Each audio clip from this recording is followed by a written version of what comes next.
বন্ডের জন্য বের করব ওয়াইটিএমটা। মেয়াযুক্ত বন্ড,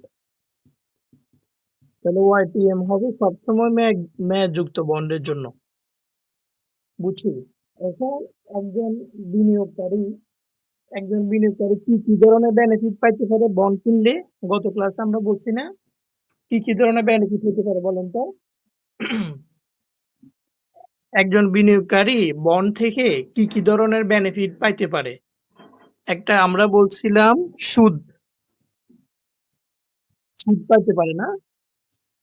আরেকটা বলছি যে আমরা মূলধন জাতীয় আয়। মূলধন জাতীয় আয় কাকে বলে? বন্ডের মূল্য বৃদ্ধি পেলে। আমরা যদি আরেকটু ডিটেলস বলি, সম্পত্তি বিক্রয়জনিত যে আয় হয় তাকে মূলধন জাতীয় আয় বলা হয়। ঠিক আছে?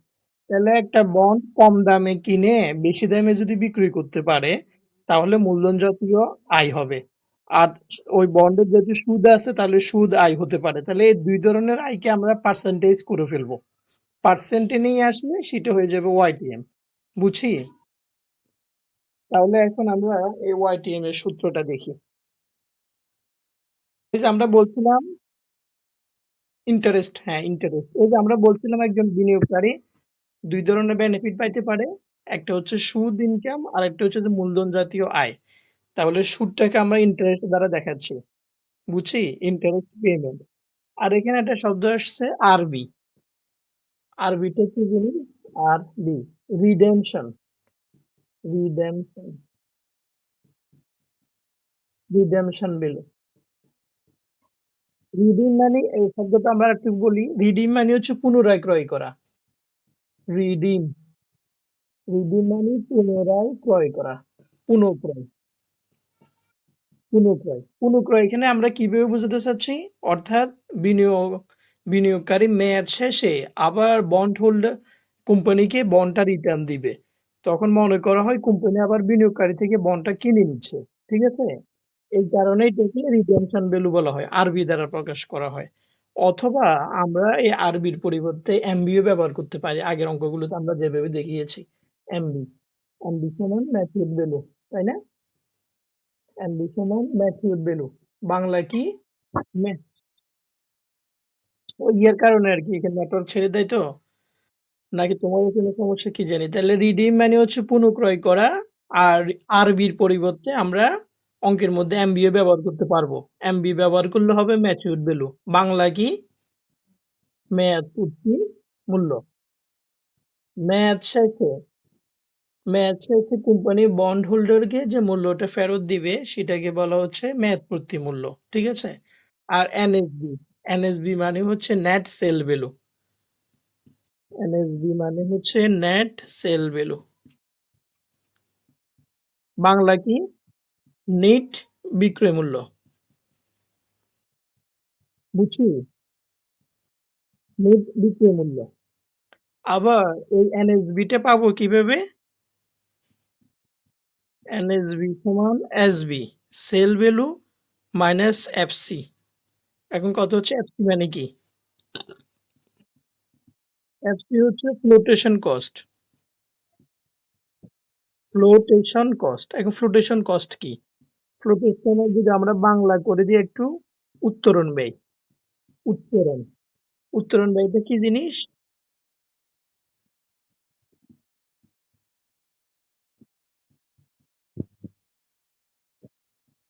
না, আমরা এখানে বলি ক্লিয়ার করে বন্ড বিক্রয় সংক্রান্ত।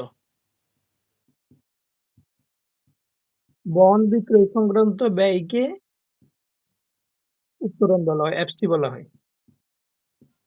বুঝছি? একটা কোম্পানি বাজারে বন্ড সেল করবে, সে বন্ড সেল করার জন্য তাকে কিছু খরচ করতে হয়, অনেক সময় দালালকে কমিশন দিতে হয়।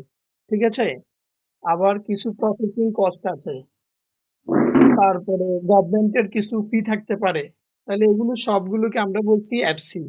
ঠিক আছে? তাহলে অঙ্কের মধ্যে যদি আমাদের এসবি দেওয়া থাকে তাহলে আমরা সে এসবি থেকে কোথায় আসতে হবে? এনএসবি তে আসতে হবে। এনএসবি তে আসতে হবে। এনএসবি তে এসে আমরা এসবিটা এনএসবিতে আসতে হবে।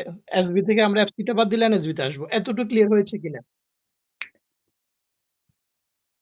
সেল ভ্যালু এটা যদি নেট এটা যদি নেট সেল ভ্যালু হয় তাহলে এসবি মানে শুধু সেল ভ্যালু, বিক্রয় মূল্য, নিট বিক্রয় মূল্য আর কি। আমাদের লাগবে নিট বিক্রয় মূল্য। ঠিক আছে? এখন কোন অঙ্কে যদি এফসি না থাকে, যদি একটা ভ্যালু দেওয়া থাকে তাহলে সেটাকে এনএসবি ধরবো। তাহলে কখন এসবি সমান এনএসবি হতে পারে? এসবি সমান এনএসবি কখন হবে যদি এফসি না থাকে, তাই না?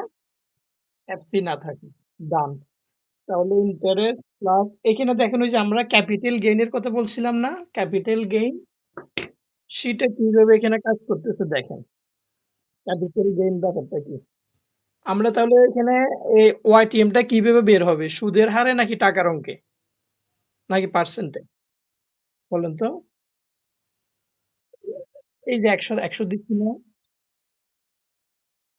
পার্সেন্টে। তাহলে ওয়াইটিএমটা বের হবে পার্সেন্টে। আর পার্সেন্ট সবসময় করতে হয় ইয়ারলি। পার্সেন্ট মানে কি সবসময় ইয়ারলি, মানে ১ বছরের জন্য। তাহলে এখন এখানে একটু খেয়াল করেন, আরবি মাইনাস এনএসবি। ধরেন আপনি একটা বন্ড, আমরা এমবি দ্বারা বুঝাচ্ছি, মেয়াদ শেষে আপনি ১২০০ টাকা পাবেন। এই বন্ডের মেয়াদ দেওয়া আছে ৫ বছর। ভালো করে বুঝে নেন।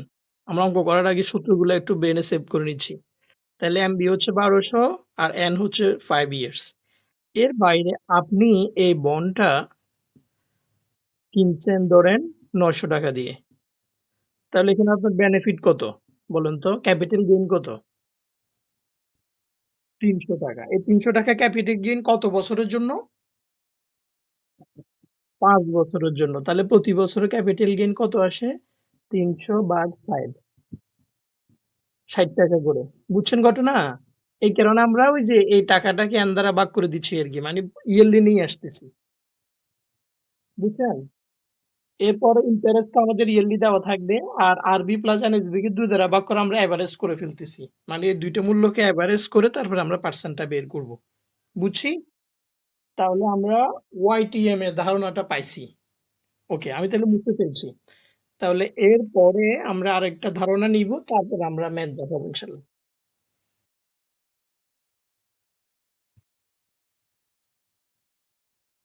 আচ্ছা, এরপরে হচ্ছে ওয়াইটিসি। তাহলে ওয়াইটিসি মানে হচ্ছে ইল্ড টু কল। আর এখানে ইল্ড মানে হচ্ছে হার, কল মানে হচ্ছে তলব, ডাকা। আচ্ছা, কিছু বন্ড আছে, এই বন্ডগুলো মেয়াদের পূর্বে কোম্পানি চাইলে বাজার থেকে তুলে নিতে পারে। এই বন্ডগুলোকে বলা হচ্ছে কল বন্ড। আমরা আরেকটা ছোট বন্ডের ডেফিনেশন দিচ্ছি, কল বন্ড। তাহলে কল বন্ড কি? মেয়াদের পূর্বে মেয়াদ পূর্বে কোম্পানি তলব করতে পারে।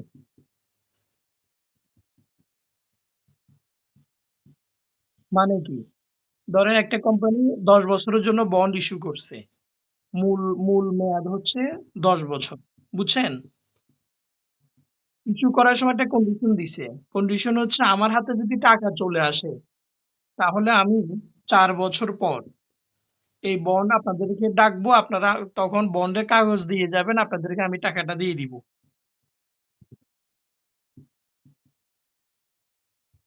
এখন এই বন্ড ইস্যু করার সময় যদি এই কন্ডিশনে ইস্যু করে যে ৪ বছর পর আমি বন্ড তলব করব, যদি এই কন্ডিশনে বন্ডটা বাজারে ছাড়ে, তখন এই বন্ডটার নাম হচ্ছে কল বন্ড। বুঝছি?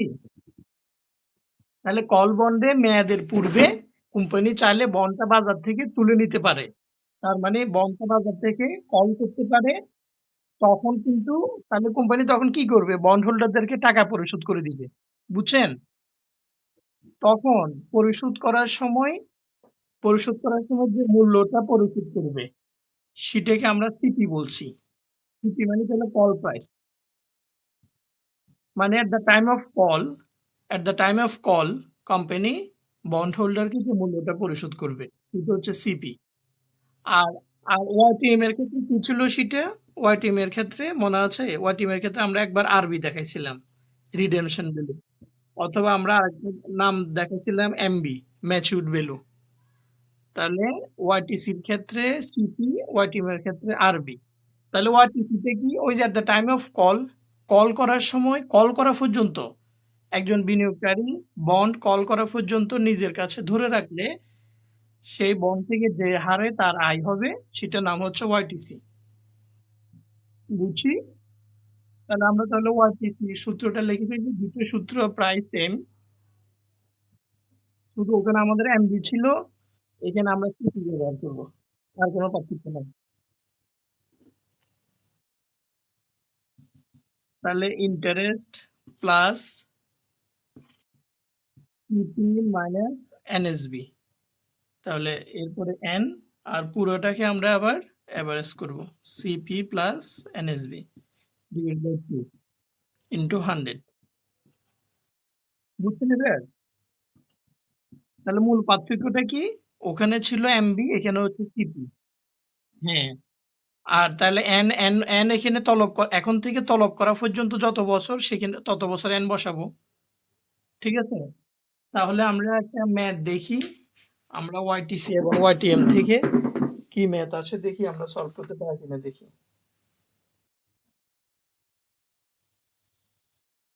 এখানে কি বলছে, Wilson Wonders bonds have 12 years remaining to maturity, মানে ম্যাচ শেষ হতে আরো 12 বছর আছে। তার মানে এন এর মান দেয়া আছে, তাই না? ম্যাচ শেষ হতে আরো 12 বছর আছে, মিনস এন এর মান হচ্ছে 12 বছর। এরপরে কি বলছে, ইন্টারেস্ট ইজ পেইড অ্যানুয়ালি, তাহলে ওরা সুদ পরিশোধ করে বার্ষিকভাবে, বছরে একবার সুদ দেয়। ঠিক আছে?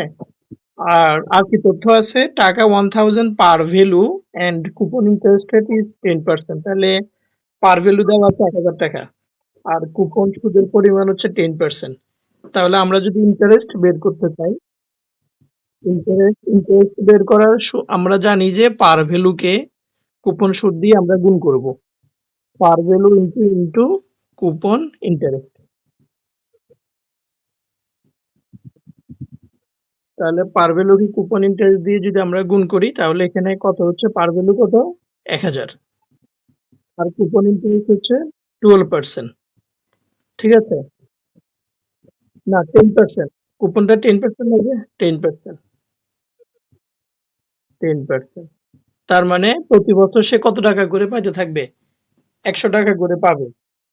কিন্তু এই বন্ড বর্তমানে কত সেল হচ্ছে, 850। ঠিক আছে, দা বন্ড সেল এট এ প্রাইস, তাহলে এসবি দেওয়া আছে না, এটা সেল ভ্যালু, সেল ভ্যালু দেওয়া আছে কত, 850। এখন আমাদের বলছে what is their yield to maturity, তাদের ওয়াইটিএম কত। ঠিক আছে, এটা তো ওয়াইটিএম না, ওয়াইটিএম বের করার জন্য বলছে। এখন ওয়াইটিএম যে বের করার জন্য বলছে, ভালো কথা, এখানে যে এমবি দেওয়া আছে, যে মেয়াদ শেষে কত পরিশোধ করবে সে তথ্য কি আছে,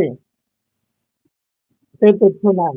সে তথ্য না থাকলে, আমরা এটা গতকাল বলেছি, সে তথ্য যদি না থাকে তাহলে আমরা লিখিত মূল্যটাকে, অর্থাৎ আমরা পার ভ্যালুটাকে এমবি ধরবো, পার ভ্যালু সমান আরবি অথবা এমবি। বুঝছি? পার ভ্যালু সমান আরবি অথবা এমবি, ম্যাচিউরড ভ্যালু অথবা রিডেমশন ভ্যালু।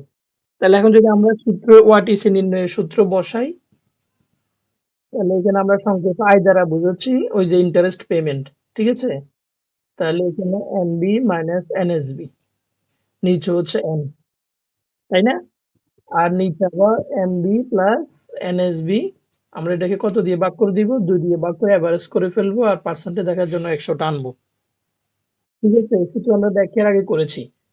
তাহলে এখানে আমরা আয়ের মান কত, এই যে ইন্টারেস্টকে আমরা হ্যাঁ, আয়ের মান হচ্ছে 100, মানে তার মানে 100 করে সে সুদ পেতে থাকবে। আর তার ক্যাপিটাল গেইন হবে কিনা, এমবি কত, ম্যাচ শেষে কত পরিশোধ করবে, 1000 ম্যাচ শেষে। আর এনএসবি বর্তমানে প্রাইস হচ্ছে কত, 850, এই যে 850। ঠিক আছে? আর এখনো ম্যাচ শেষ হতে 12 বছর আছে, তাহলে নিচে আবারও 1000 প্লাস 850, সূত্রের 2। বুঝছি? এখন যদি আমরা ক্যালকুলেশন করি, তাহলে বন্ডের ওয়াইটিএমটা বের হবে, মানে এটা পার্সেন্টে বের হবে। তাহলে তোমরা এটা ক্যালকুলেশন করে আমাকে দেখাতে পারো। কারেন্ট গেছে গা